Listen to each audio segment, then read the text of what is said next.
Health taste की बात आती है तो मैं भरोसा करता हूँ India largest diagnostics company as it is diagnostics. खुद को टेस्ट करते रहो।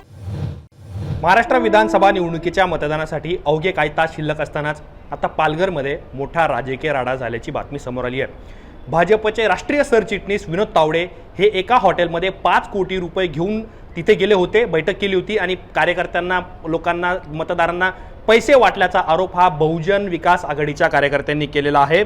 विरार पूर्व मधल्या मनोरीपाडा येथील विवांत हॉटेलमध्ये हा सगळा प्रकार घडलेला आहे। विनोद तावडे जे भाजपचे तिथले उमेदवार आहेत त्यांच्यासोबत त्या हॉटेलमध्ये बैठक घेत होते आणि त्याच वेळेला बहुजन विकास आघाडीचे कार्यकर्ते आणि तेथील आमदार क्षितिज ठाकूर हे सुद्धा त्या हॉटेलमध्ये पोहोचले आणि त्यानंतर तब्बल 2.5 तास बहुजन विकास आघाडीच्या कार्यकर्त्यांनी विनोद तावडेंना रोखून धरलं, त्यांना जाब विचारला, त्यांच्याकडच्या ज्या डायऱ्या होत्या त्या सुद्धा क्षितिज ठाकूर यांनी त्यांच्या हातामध्ये घेतलेल्या आहेत। हा प्रकार सगळा त्या हॉटेलमध्ये घडतोय, पोलीस सुद्धा तिथे गेलेले आहेत आणि आता भाजप विरुद्ध बहुजन विकास आघाडीचे कार्यकर्ते सुद्धा त्या हॉटेलच्या बाहेर आमने सामने आल्याचं आपल्याला पाहायला मिळतंय।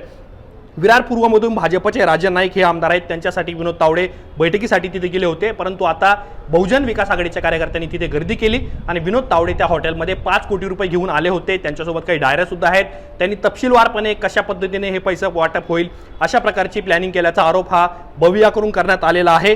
त्यामुळे पोलीस सुद्धा तिथे पोहोचलेले आहे। सध्याच्या घडीला ही स्थिती नियंत्रणात आलेली आहे, परंतु या सगळ्या राड्यानंतर आता पुन्हा एकदा महाराष्ट्रामध्ये पैसे वाटपावरून राजकीय नाट्य सुरू झालेलं आहे। आरोप प्रत्यारोपांच्या फैरी झडतायत। क्षितिज ठाकूर सुद्धा तिथे पोहोचलेले आहे। विनोद तावडे हे विवांत हॉटेलमध्ये 5 कोटी रुपये घेऊन आले होते, त्यांच्यासोबत 2 डायऱ्या देखील सापडलेल्या आहेत। मतदानाच्या 48 तासांपूर्वी मतदारसंघ सोडायचा असतो, हे भाजपच्या राष्ट्रीय नेत्याला माहिती नाहीये का? तावडेंना एवढी अक्कल नाहीये का? पोलीस काय कारवाई करणार हे मला बघायचं आहे, सरकार त्यांचंच आहे, त्यावर काही कारवाई होईल असं मला वाटत नाही, असे हितेंद्र ठाकूर जे बहुजन विकास आघाडीचे आमदार आहेत ते सांगतायत। हितेंद्र ठाकूर यांनी माफी मागण्यासाठी मला 25 वेळा फोन केला होता, माझी चूक झाली, मला माफ करा, मला सोडवा, अशी सुद्धा विनवणी ही विनोद तावडे यांनी केली, असा दावा हितेंद्र ठाकूर यांनी केलेला आहे। आणि ज्या बैठकीला विनोद तावडे तिथे पोहोचले होते, ज्या उमेदवारासाठी त्यांनी बैठक घेतली होती त्या उमेदवाराचं म्हणणं सुद्धा आता समोर आलेलं आहे।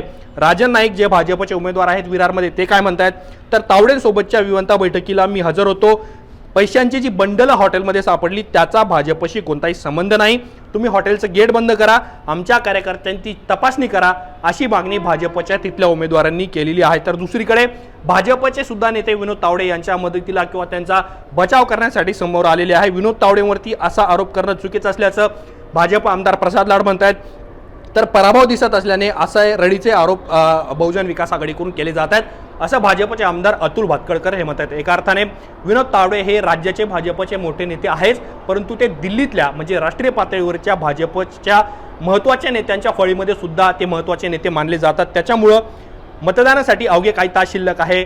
राज्याच्या अनेक ठिकाणी उमेदवारांवरती दगडफेकीच्या घटना घडल्या। राज्याचे माजी मुख्यमंत्री अनिल देशमुख यांचा सुद्धा एक व्हिडिओ सोशल मीडियावरती व्हायरल झाला आणि त्याच्यानंतर आता पालघरमध्ये, विरारमध्ये, मनोरीपाड्यामध्ये, विवांता हॉटेलमध्ये हा सगळा जो राजकीय राडा सुरू झालाय, त्याच्यामुळं आता या प्रकरणामुळं राज्याचं राजकारण कुठल्या दिशेने जाणार, राजकीय आरोप प्रत्यारोपांच्या फैरीमध्ये मतदार राजा उद्या मतदान करताना कशा पद्धतीने विचार करेल हे सुद्धा पाहणं महत्त्वाचं ठरणार आहे। या प्रकरणाबद्दल तुम्हाला काय वाटतं हे आम्हाला कमेंट बॉक्समध्ये नक्की कळवा। असेच माहितीपूर्ण व्हिडिओ पाहण्यासाठी मुंबई तकच्या YouTube चॅनलला सबस्क्राईब करायला विसरू नका।